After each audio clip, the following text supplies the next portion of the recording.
you're scrolling through cat videos at 2 in the morning, pause that. Because what if I told you the IRS is watching your Roth IRA like a hawk and they've got a secret checklist, a 5-year checklist. And if you miss one rule, you could be looking at penalties and unexpected taxes, which chip away at your hard-earned savings. And I'll be honest with you, these 5-year rules are dumb, but rules are rules, and I'm sure this isn't something you want to learn the hard way. So let me walk you through this, and I promise you, I'm going to explain it as simply as possible, and I'll try my best not to bore you. But before we get into the nitty-gritty, let me clarify there's more than one 5-year rule, and they don't just apply to when you start contributing, they also affect rollovers and conversions. Some of these rules even overlap, which can get very confusing very fast. So to keep things going, here are the key 5-year rules you need to know. First, what is the Roth IRA 5-year rule? It is the rule that decides whether your Roth IRA earnings can be withdrawn tax-free or if the IRS will take a bite out of your Roth IRA earnings. Imagine you've been diligently contributing to your Roth IRA for a few years and you have $10,000 saved up, and then on your 60th birthday, you come across an opportunity to travel across Europe and you think, hey, it's my money and I should be able to use it however I want because I've been listening to my favorite YouTuber about the age 59 and a half withdrawal rule for the Roth IRA. But here's the catch. If you withdraw earnings before your Roth IRA has been open for at least 5 years, even if you turn 59 and a half, you'll get hit with taxes. Not penalties because you're over the age of 59 and a half, but you'll still owe taxes on the earnings because you haven't had it open for at least 5 years. The money you could have kept growing for your future is now lost to avoidable fees. So you may have turned 59 and a half, but you only contributed to your Roth IRA for the last 3.5 years, then you still have to wait another 1.5 years to withdraw the Roth IRA earnings tax-free. If you feel lost, don't worry. Let me break it down further. You would think the 5-year clock starts the moment you put money into your Roth IRA, right? Nope, that would be too simple. Instead, the IRS does this weird little time trick. It backdates your start date to January 1st of the year you made your first contribution. This is called the Roth IRA 5-year contribution rule. So let's say you finally open a Roth IRA and make your first contribution in November 2024. Logically, you would think your 5-year countdown starts then. Nope, the IRS actually considers your clock to have started all the way back on January 1st, 2024. That's almost a whole year shaved off the wait time.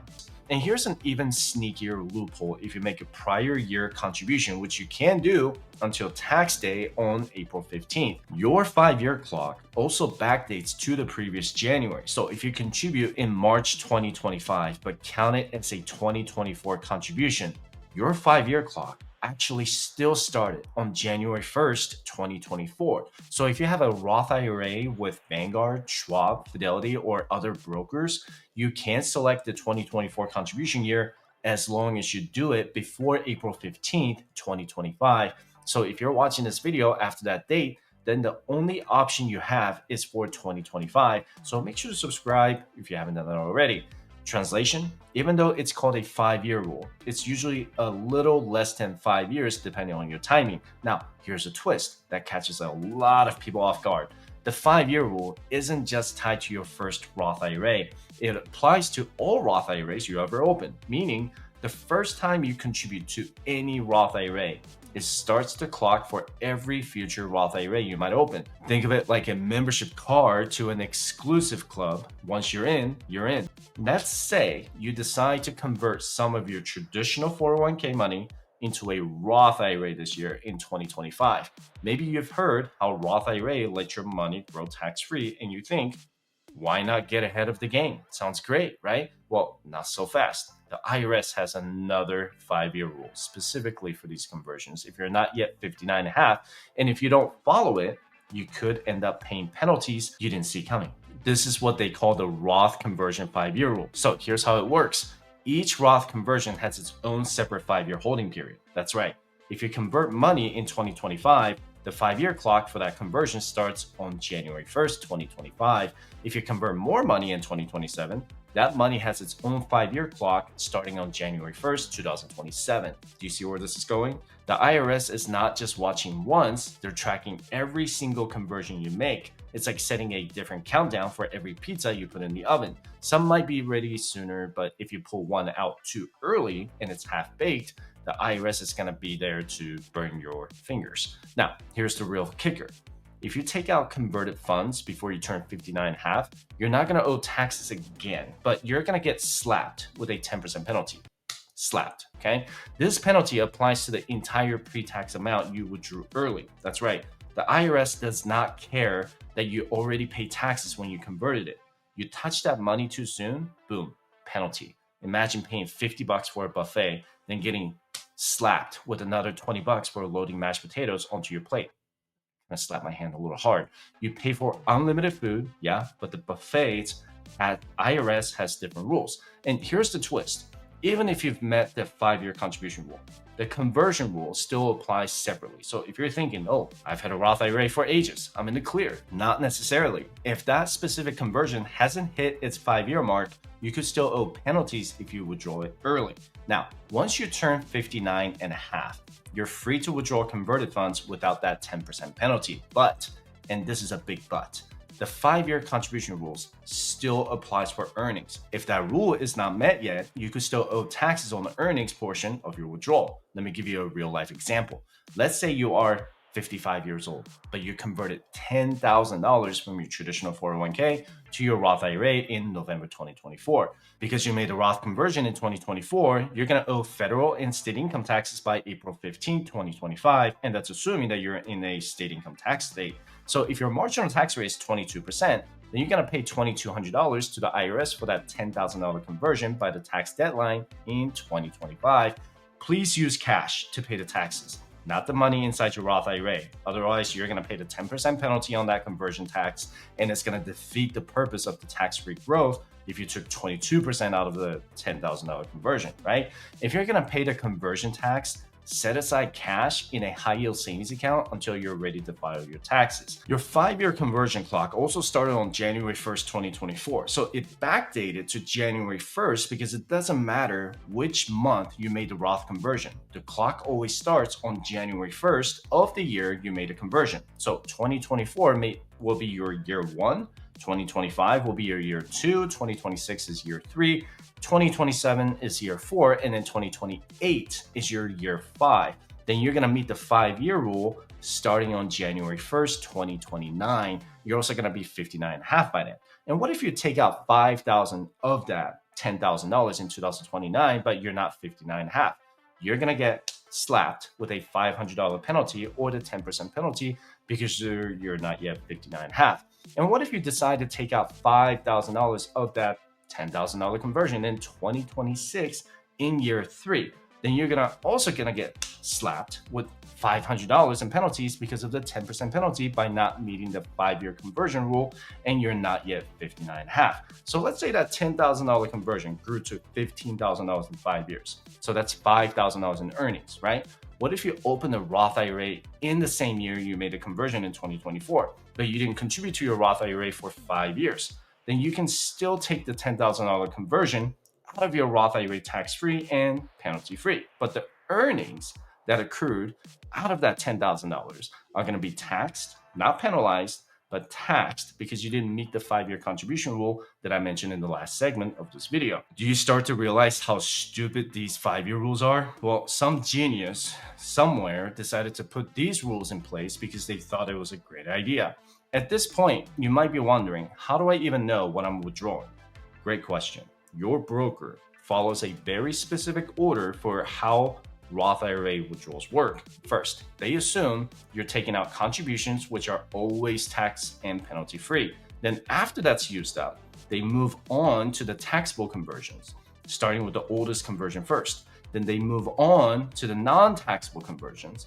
And only after you've drained those do they consider the withdrawal to be from earnings. It's like peeling an onion, right? First, you get the outer layers, which are the contributions. then the middle part, which is the taxable conversions and non-taxable conversions, and finally, at the very core, the earnings, which could be taxable if the 5-year rule and age 59 and a half are not met. More of the story, Roth conversions can be a very powerful strategy, but if you don't know the rules, you could accidentally trigger unnecessary taxes and the penalties. If your Roth IRA is a financial garden, think of these rules like the different seasons. Planting at the right time means you get a beautiful harvest. But if you rush the process, you could be dealing with financial frostbite. If you're still not sure how this applies to your situation, you can always schedule a consultation with me by visiting firestation.com/consultation. Now, let's talk about the 5-year rule for designated Roth accounts, which are your Roth 401k, Roth 403b, Roth 457, or Roth TSP. I'm going to say designated Roth accounts throughout this segment, but it just means that I'm talking about the Roth 401k, 403b, 457, or TSP.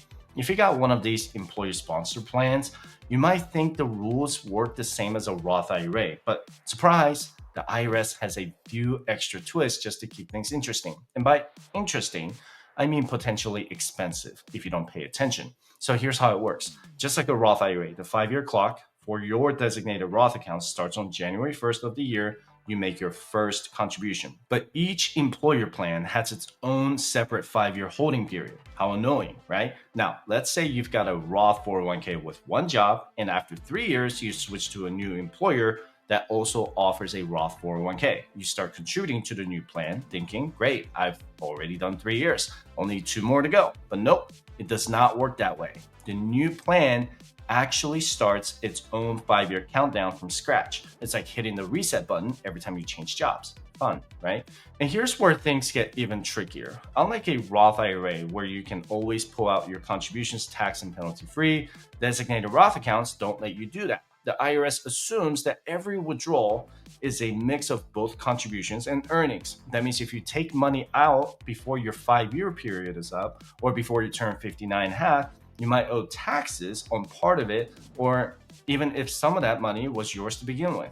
And think of it like a layaway plan before the buy now, pay later thing came out, which is horrible. And you put money down on an item and you own a portion of it with each payment.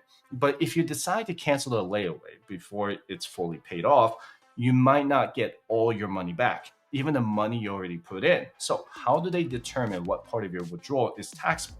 They use something called the pro rata rule, which sounds fancy, but it's really just a math equation. Love math, right? And basically, they take your total contributions and total earnings, figure out the ratio, and then apply to whatever amount you take out. I'm going to give you an example. Say your Roth 401k has $40,000 total, $30,000 in contributions, and $10,000 in earnings. That means 75% of your balance is contributions and 25% is earnings. So you decide to withdraw $4,000 from your designated Roth account. The IRS has a way of looking at this. They assume that $3,000 or 75% of that withdrawal comes from the money you originally contributed. And the other $1,000, which is 25%, is your earnings. Now, if you haven't met the 5-year rule yet, the $1,000 could be taxable and subject to a 10% penalty if you're under 59 and a half. See why this matters? With a Roth IRA, you could just take out your contributions and leave the earnings alone. With a designated Roth account, you don't get that option. So what's the move? First, track your start date for each employer plan. Don't assume your 5-year clock carries over if you change your jobs. Next, if you roll over a designated Roth account into a Roth IRA, your Roth IRA's 5-year rule still applies. But if your Roth IRA was already open, you may already be covered. Just keep in mind, before withdrawing early, you need to check if you're going to get hit with taxes and penalties, because once you take it out, you cannot undo it. The bottom line is that the designated Roth accounts are awesome for tax-free growth, but the withdrawal rules are much more restrictive than a Roth IRA. And that's why you should know the rules so you can avoid turning what should be a sweet retirement plan into an unexpected tax bill. Now, it's time that we talk about Roth-to-Roth rollovers, because just when you thought you understood the 5-year rule, the IRS said, wait, let's make this even more complicated. So rolling over Roth assets seems simple enough, right? Roth to Roth should be a straight transfer. No penalties, no drama, but nope, the 5-year rule still applies. And depending on where your money is coming from and where it's going, different clocks might be ticking. Now, take a look at this. Roth IRA to another Roth IRA. If you already met the 5-year rule with your first ever Roth IRA, you're all set. That 5-year clock applies to all your Roth IRAs, even the new ones you open in the future. So if you roll over your existing Roth IRA into another Roth IRA, your withdrawal eligibility doesn't change. It's like moving houses, but keeping the same mailing address. That'd be weird. Your 5-year rule stays intact. But as for Roth 401k to Roth IRA, that's a different story. Let's say you've had a Roth 401k for 8 years and you decide to roll it over into a Roth IRA. You might assume, hey, I've already met the 5-year rule, but hold it right there. The IRS does not care how long you had the Roth 401k for. Once your money lands in a Roth IRA, that Roth IRA 5-year clock is what counts.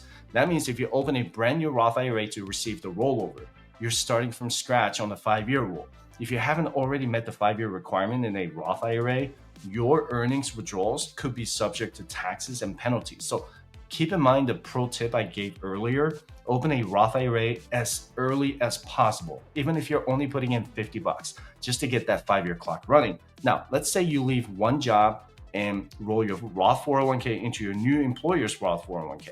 What happens to your 5-year rule? This time, the IRS actually does you a favor. Your holding period is based on whichever account is older. So if your older Roth 401k was open for 10 years and you roll it into a brand new Roth 401k, the new one inherits the older 401k account's 5-year status. And that means you won't have to restart the clock like you would with a Roth IRA rollover. But before you get too excited, check with your employer first. Not all companies allow Roth 401k rollovers into their new plans. Some employers will tell you, you know what, no thanks, keep it in your own Roth IRA. And the biggest mistake you can make, not realizing that rolling from a Roth 401k to a Roth IRA can restart your 5-year rule. If you don't plan for that, you could accidentally trigger taxes when withdrawing earnings, and nobody wants to give the IRS more money than they have to. Here's the bottom line. A Roth IRA is a long-term investment. It's not designed to be a short-term savings account.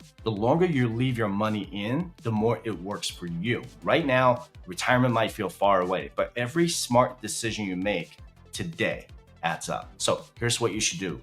First, if you haven't opened a Roth IRA yet, consider starting one. It's one of the best ways to build tax-free wealth over time. Second, follow the 5-year contribution rule and stay consistent with your contributions. Even small regular investments can lead to a significant growth over time.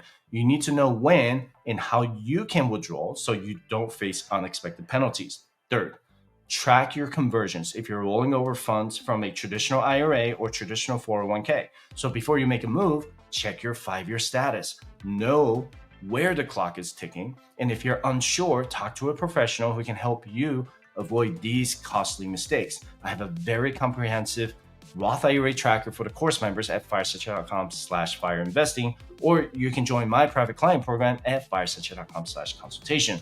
Because when it comes to Roth rollovers, what you don't know can absolutely cost you. And one day when you're ready to retire, you'll be grateful that you watched this video. And this has been another beast of a video, and I hope you got a lot out of it.